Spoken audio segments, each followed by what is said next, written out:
They say one video can change everything, and for Meghan Markle, that moment came on a quiet afternoon in Paris, the city of lights, the city of love, a place where every corner hides a story. But this time, the story wasn't about fashion or glamour. It was about something darker, a short clip, just 12 seconds long, posted casually on Instagram. Nothing special at first glance. Meghan inside a black limousine, dressed perfectly, sunglasses on, relaxed, her bare feet up on the leather seat. The kind of effortless moment celebrities love to share, a glimpse into a life of comfort and confidence. But the internet has eyes everywhere. Within minutes, people began slowing the video down frame by frame. Something about the reflections in the window, the curve of the road outside, the faint shadow of a bridge. And then the realization hit. That route, that tunnel, the same tunnel where Princess Diana's car crashed in 1997, the Pont de l'Alma. Suddenly, what seemed like a harmless lifestyle post turned into the spark of a global firestorm. Tweets, headlines, outrage. Did Meghan just drive past the site of Diana's death, smiling? Insensitive, tasteless, disrespectful. The accusations came pouring in from every corner of the internet. Some claimed she didn't realize it. Others were convinced it was deliberate, a way to remind the world of the woman she's so often compared to. But no one could deny it. That video hit a nerve, and the timing made it worse. Paris Fashion Week, cameras everywhere. Meghan Markle stepping out for one of the most exclusive shows of the year, right as the royal family back in London faced their own headlines. Coincidence? Or perfectly calculated? We may never know the truth, but what we do know is that this short video unleashed a level of backlash her team couldn't have predicted. Within hours, hashtags like "Dow Meghan Paris video," "Disrespect to Diana," and "Royal Scandal" flooded social media. Influencers dissected every frame. Body language experts weighed in. Look at her posture, they said. That smile, that confidence. She knew exactly what she was doing. Others pushed back, calling it unfair, exaggerated, another example of how Meghan can't breathe without being criticized. But the truth is, perception is power. And in the world of royalty and celebrity, perception can destroy reputations overnight. That's exactly what was beginning to happen. The clip spread faster than wildfire, picked up by tabloids, dissected by commentators, replayed again and again on TikTok. Each time someone watched it, the narrative grew darker. Why Paris? They asked. Why that exact road? Why post that video knowing the world connects her to Diana? Questions, endless questions. And as the storm intensified, the calm, polished image Meghan had worked so hard to build began to crack. Was this the beginning of another royal feud, or a simple misunderstanding that spiraled out of control? Before anyone could answer, a second wave of headlines hit, revealing something even more controversial about her trip to Paris. But we'll get to that, because what came next pushed the backlash into overdrive and sparked a PR crisis unlike anything Meghan had faced since leaving the palace. So before we dive deeper into the chaos, if you haven't already, hit that subscribe button and turn on notifications. Trust me, you don't want to miss what comes next. This is only the beginning. When the video hit social media, it didn't just trend, it exploded. Within hours, timelines were flooded with reactions, opinions, and outrage. Some users were furious. Others couldn't believe what they were seeing. And a few seemed to enjoy the chaos. It started on X, formerly known as Twitter. Did she really film that near the tunnel? One user wrote. Another replied, she knows exactly what she's doing. The comments piled up faster than anyone could read them. People began posting screenshots, zooming in on road signs, bridges, anything that could prove their theory. TikTok joined in. Dozens of creators uploaded videos dissecting every second of Meghan's clip. Some slowed it down, some added dramatic music, and others compared it to old footage of Diana's final journey. In less than 24 hours, the hashtag Meghan Paris video had over 20 million views. Then came the headlines. Meghan's Paris video sparks outrage. Insensitive or misunderstood? Royal scandal reignited. Every outlet wanted a piece of the story. News anchors debated it live on TV, and morning shows played the clip over and over again. For Meghan's fans, it was painful to watch. They defended her fiercely, insisting that she was being unfairly targeted once again. She was just posting a moment from her trip, one supporter said. People will twist anything she does, but others weren't buying it. Critics called it tone-deaf, disrespectful, and self-absorbed. Some even accused her of exploiting Diana's memory to stay relevant. Theories started spreading like wildfire. Some claimed she wanted attention before her rumored Netflix project. Others thought it was a deliberate attempt to remind the world of her princess narrative. And then, royal insiders began to whisper that the palace was not amused. Behind closed doors, sources close to Prince Harry described him as deeply hurt by the reaction. They said he hadn't realized where the video was filmed until the backlash started. The silence from their camp only made things worse. While fans argued online, the media built a storm around every frame of that video. Every gesture, every smile, every detail became a new headline. Memes appeared overnight, mocking her posture, her expression, even her choice of music. Commentators called it a PR nightmare, the kind of controversy that can undo months of image rebuilding. By the second day, the tone had changed. It was no longer just gossip. It had become a global conversation about respect, legacy, and the blurred line between celebrity and royalty. The story had outgrown the video. It had become a symbol. Some saw it as proof that Meghan could never escape Diana's shadow. Others saw it as a reflection of how obsessed the media still is with tearing her down. Whatever the truth, one thing was clear. The video had opened a wound that never fully healed, and just when the chaos seemed to reach its peak, another piece of the puzzle surfaced, a connection no one expected, something that made people look twice, not just at the video, but at why Meghan was really in Paris that week. What was she doing there? Who invited her? And why was everyone suddenly talking about Balenciaga? Because that's where the story takes a darker turn. For most people, the Pont de l'Alma tunnel is just another piece of Paris, a simple road under the Seine, hidden beneath the city's glamour. But for millions around the world, it's something else entirely. A place frozen in time. The spot where Princess Diana's car crashed in August of 1997. That single moment changed royal history forever. The world mourned a princess, a mother, a woman who defied the system. Flowers covered the tunnel for weeks. People from every country stood in silence, crying for someone they had never met but somehow loved deeply. Even now, nearly 3 decades later, that place carries an invisible weight. Tourists still stop by. Locals still whisper. The memory of Diana lives there. Her spirit lingers in every corner of that road, in every flash of light reflected on the tunnel walls. So when people believed Meghan Markle filmed herself driving near that very spot, emotions boiled over. To some, it felt like a ghost being disturbed, a sacred wound being reopened. How could she not know? Critics asked. How could she smile while passing the place that changed royal history? The comparisons between Diana and Meghan have followed her since day one. The media framed Meghan as the modern Diana, an outsider, a woman too independent for the traditional institution of the crown. She and Harry themselves drew parallels in interviews, talking about the same pressures, the same invasions of privacy, the same loneliness behind the palace walls. But this time, those parallels turned against her. For many, that Paris video wasn't just a coincidence. It was a reminder of everything Diana went through. The flashes, the paparazzi, the chase, the tragedy. Some commentators called it haunting. Others went further, calling it a tone-deaf echo of history. The tunnel wasn't just a background. It was a symbol, a line that should never have been crossed. The story grew darker as people began to revisit old interviews, comparing Meghan's gestures, her phrasing, her public image, to Diana's. She's following the same path, one headline read, and we all know how that story ended. For the royal family, the timing couldn't have been worse. While Meghan's name dominated global headlines, the palace remained silent. But insiders hinted at quiet frustration behind closed doors. They thought the comparisons to Diana had finally calmed down. One royal correspondent wrote, until this happened. Every image of Meghan in Paris now carried a shadow, a ghost she could never escape. Even her simplest smile was dissected as if it carried a hidden message. The public wasn't just watching a celebrity anymore. They were reliving a trauma, a national memory that refuses to fade. And Meghan, willingly or not, had stepped right into the center of it. As the backlash deepened, another question began to surface. If that tunnel symbolized tragedy, what did her trip to Paris truly represent? Because her appearance wasn't random. She wasn't there for a quiet vacation. She was there for something very public, very visible, and, as many would soon realize, very controversial. And that's where the story takes a sharp turn. Because Meghan's Paris trip wasn't just about a video. It was about a fashion show, a brand under fire, and a partnership that shocked everyone watching. When the world realized why Meghan was in Paris, the story took a whole new turn. She wasn't there for charity, diplomacy, or a private getaway. She was there for fashion. Paris Fashion Week, one of the most watched events in the world. Cameras flashing, celebrities walking, and every look analyzed in real time, and the brand she chose to attend.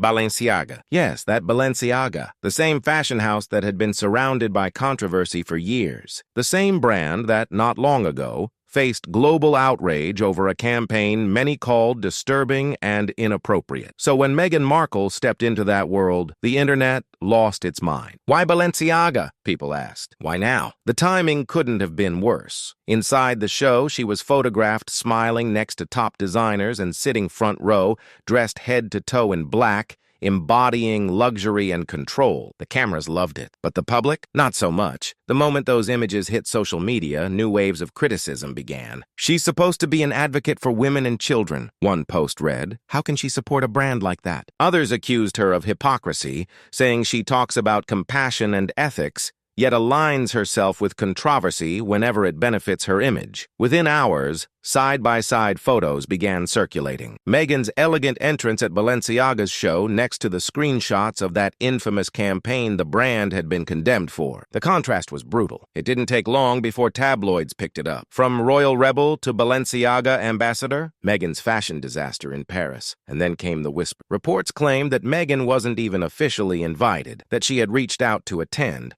hoping to cement her return to the global stage of high fashion. Whether that's true or not, it didn't matter. The narrative had already been written. Videos surfaced of her arriving late, of awkward exchanges with photographers, of moments where she seemed out of sync with the rest of the guests. One clip went viral showing Meghan smiling broadly while others remained still, sparking comments like, "She's trying too hard, and she wants to be the main character everywhere she goes." Her appearance became meme fuel overnight. Influencers mocked her poses. Fashion critics questioned her choice of designer. Even some of her own fans admitted it wasn't a good look. And through all of this, Meghan remained silent. No statements, no clarifications. Her team declined to comment, fueling even more speculation. Some said it was strategic. Let the storm pass. Let the internet move on. But the internet doesn't move on anymore. It loops, it digs, it remembers. The backlash grew into something bigger than fashion. It became a question of value. Was Meghan using controversy to stay relevant? Or had she simply fallen victim to the same double standard that had always haunted her? By the end of that week, the phrase Paris backlash was trending worldwide. Articles labeled it her most tone-deaf move since leaving the royal family. Others wondered if this marked the beginning of her downfall in the global spotlight. But behind the headlines, there was something deeper happening. Meghan's image, once carefully crafted as independent, strong, compassionate, was starting to fracture. The internet wasn't just laughing, it was turning against her. And while the world focused on her outfit and her smile, something else was happening quietly in the background. Her team was scrambling. They knew this wasn't just another bad headline. This was a brand crisis, and the next few days would show just how far Meghan was willing to go to fight back. When the backlash reached its peak, Meghan's team knew they had a problem. What started as a single video had turned into a global debate. Every network, every podcast, every influencer had something to say. The Paris video, the Balenciaga connection, the tunnel, it had all blended into one massive scandal. Inside Meghan's circle, panic met precision. Damage control mode was activated. Calls were made. Emails were sent. The mission was clear. Stop the bleeding before it destroyed everything she had built. Her publicist began reaching out to friendly journalists, framing the story as a misunderstanding fueled by online speculation. Anonymous sources close to Meghan appeared in major outlets, insisting that she never passed near the Pont de l'Alma tunnel and that people were twisting her intentions. "It's absurd," one insider said. She was simply filming the view, nothing more. At the same time, her media advisors worked quietly behind the scenes, pushing softer stories about her charity work, her upcoming projects, her humanitarian image. They wanted to shift the narrative from scandal back to inspiration. But it wasn't easy. The internet doesn't forget. Every time a new article appeared defending her, another wave of criticism followed. Screenshots, videos, memes, all circulating faster than her team could react. Some insiders claimed that Harry was deeply upset, not just about the backlash, but about how it affected their family. He wanted her to lay low, one report said. But Meghan doesn't do silence. Indeed, silence was never her style. Instead of hiding, she began reappearing selectively, smiling for photographers, walking confidently through Paris, acting unbothered. It was a strategy as old as fame itself. If you can't control the narrative, perform above it. Show strength. Pretend the storm doesn't exist. But even that had consequences. Her confidence was seen by critics as arrogance. "She's pretending nothing happened. One commentator said, "That's not grace, that's defiance." Others, however, admired it. "She's unshakable," they wrote. "She's showing the world she won't break." Behind closed doors, her PR advisors debated endlessly. Should she issue a statement? Should she apologize? Should she post something to calm the storm? Every option came with risk. An apology could be seen as guilt. Silence could be seen as pride. Every word mattered. Every gesture had meaning. Finally, after days of chaos, a short statement was quietly released through a spokesperson. It didn't mention Diana. It didn't mention the tunnel. It simply said that Meghan loved her time in Paris and that she was grateful for the warm welcome, nothing more. A message so neutral that it said everything and nothing at the same time. The reaction was mixed. Her supporters praised her for not giving in to the hate. Her critics called it tone deaf. But one thing was clear. Meghan and her team had chosen their path. Control the message, never admit fault, and move forward as if the scandal was beneath her. It was a risky play. Because while the headlines were starting to fade, the damage was already done. Her image had changed. Something had cracked. Not enough to destroy her, but enough to make people see her differently. The woman who once symbolized strength and reinvention was now being called manipulative, calculated, and cold. And her silence, once seen as dignity, was now interpreted as distance. But this wasn't the end. Because what happens when a brand, a reputation, a royal image begins to crumble? Someone always pays the price. And for Meghan, the fallout was just beginning. The backlash may have started online, but its consequences reached far beyond social media. What began as a viral moment was now a reputation crisis, one that no PR team could fully contain. In Hollywood, perception is currency. Every smile, every post, every partnership carries value. And Meghan's value had just taken a hit. Brands that once celebrated her silence suddenly went quiet. Collaborations that were in discussion paused indefinitely. Even Netflix, her biggest partner, reportedly delayed upcoming promotional content until the noise faded. The message was clear. She had become risky. It wasn't just about Paris anymore. The story had transformed into something symbolic, a reflection of how far Meghan had drifted from the image she once carefully built. When she and Harry first stepped away from the royal family, they were seen as the rebels.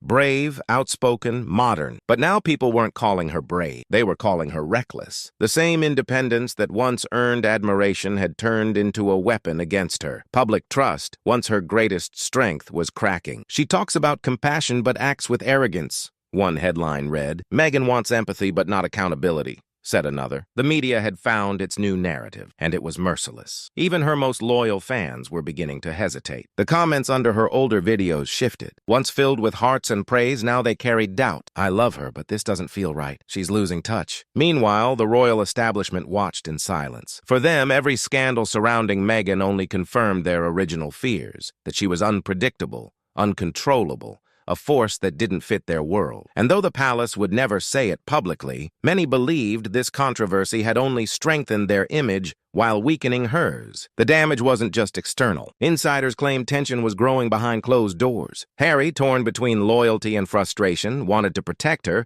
but feared that every move they made only fueled more headlines. "It's the same nightmare all over again," one friend said. "Different woman, same storm." For Meghan, this was the hardest part. She had built a brand on empowerment, elegance, and authenticity. But now, every word she said sounded rehearsed. Every gesture looked staged. Every public appearance felt like damage control. Her podcast sponsors hesitated. Fashion magazines stopped calling. And the public, once fascinated, began to move on. Not out of hate, but fatigue. Scandals burn fast, but their ashes linger. And in those ashes, something fundamental had shifted. Meghan wasn't the victim anymore. She had become the story, and not in the way she wanted. Still, there was something about her that refused to disappear. Every time the world counted her out, she came back. Stronger, louder, more polished. And maybe that's why this story didn't end here, because if there's one thing Meghan Markle knows how to do, it's to turn the narrative around. And after Paris, she was going to need the biggest comeback of her life. Every scandal has an aftershock. And for Meghan Markle, Paris was more than just a bad headline. It was a test, a moment that would reveal whether she could rise again or finally fall from grace. For weeks, she stayed quiet. No statements, no interviews, no reactions. The same silence that once made her look poised now made her look cornered. But then, slowly, she began to reappear. A quiet charity visit. A new project hint. Subtle photos showing her working, smiling, focused. As if to say, I'm still here. It wasn't a comeback, not yet. But it was the beginning of one. Her team started to rebuild the image piece by piece. Fewer luxury shots. More authenticity. More purpose. And little by little, the tone online began to shift. Some people softened. Others remembered why they admired her in the first place. The woman who walked away from the world's most powerful family to find her own voice. Still, the damage lingered. Every post she made was filtered through the memory of that Paris video.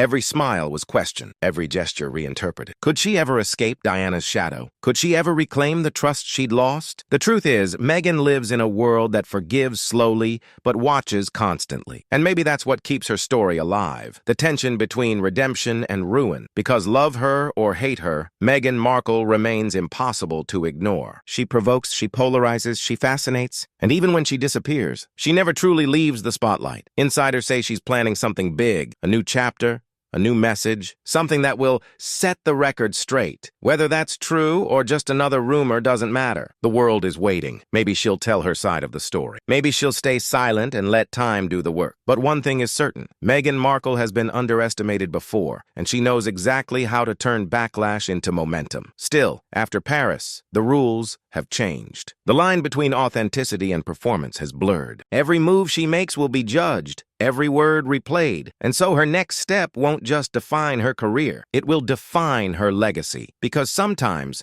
the real story isn't the scandal itself, it's what you do after the world turns against you. And that's where Meghan stands now, on the edge of a comeback, or the beginning of her final chapter. So, what do you think? Was Meghan unfairly targeted, or did she push the world too far this time? Let me know your thoughts in the comments, and don't forget to subscribe for the next part of this story. Because trust me, this isn't over yet.